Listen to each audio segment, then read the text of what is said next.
আসসালামু আলাইকুম সবাইকে, আবারও চলে আসলাম আরেকটি নতুন রেসিপি নিয়ে। আর আজকে আমি তৈরি করে দেখাবো চুলায় কিভাবে খুব সহজে বারবিকিউ কাবাব তৈরি করতে হয়। তো ভিউয়ার্স, চলুন দেখে নেই এই বারবিকিউ কাবাব কিভাবে তৈরি করতে হয়।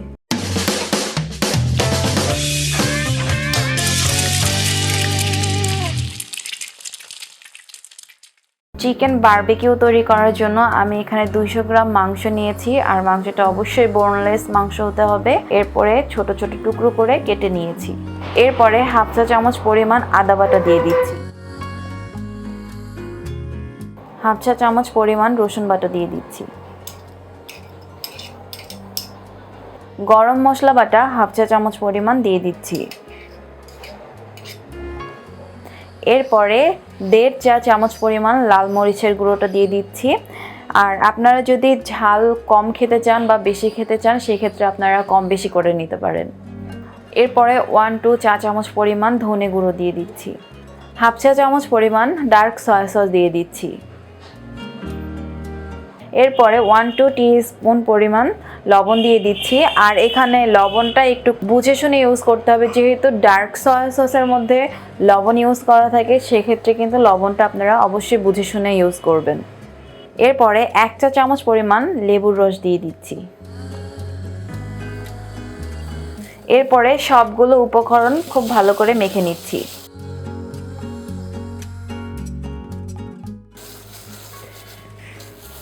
তো ভিউয়ার্স, মাংসের সঙ্গে খুব ভালোভাবে মশলাগুলো মেখে নিয়েছি।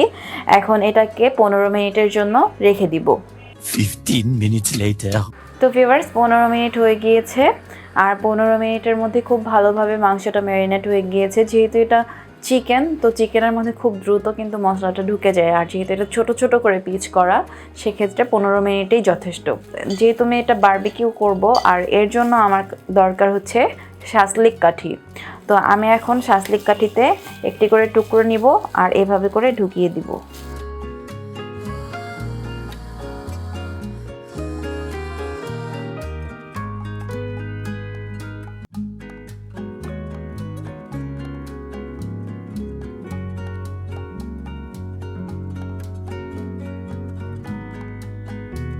তো ভিউয়ার্স, এভাবে করে সেমভাবে আমি আরও কাঠিগুলোতে মাংস ভরে নেব। তো ভিউয়ার্স, একে একে সবগুলো কাঠিতে চিকেনগুলো ভরে নিয়েছি। এখন এগুলোকে ভাজতে হবে। তো ভিউয়ার্স, চিকেনগুলোকে ভাজার জন্য চুলায় আমি একটি ফ্রাই প্যান বসিয়ে নিয়েছি। এখন আমি এর মধ্যে তেল দিয়ে দিচ্ছি প্রায় 2 টেবিল চামচের মতো।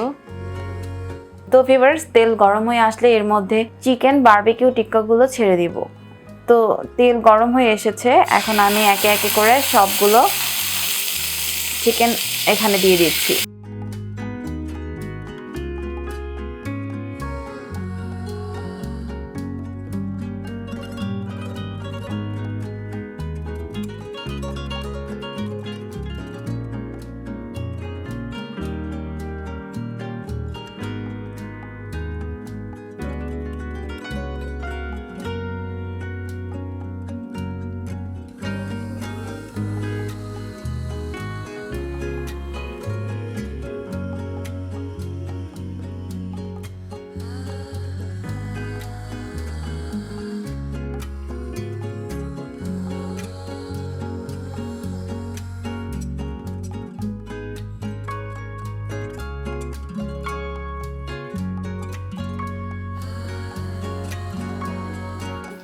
তো ভিউয়ার্স, চিকেনগুলো হয়ে গিয়েছে। তো আমি এখন চুলাটা অফ করে দিচ্ছি। এখন চুলা থেকে এই বারবিকিউ কাবাবগুলো নামিয়ে নিচ্ছি।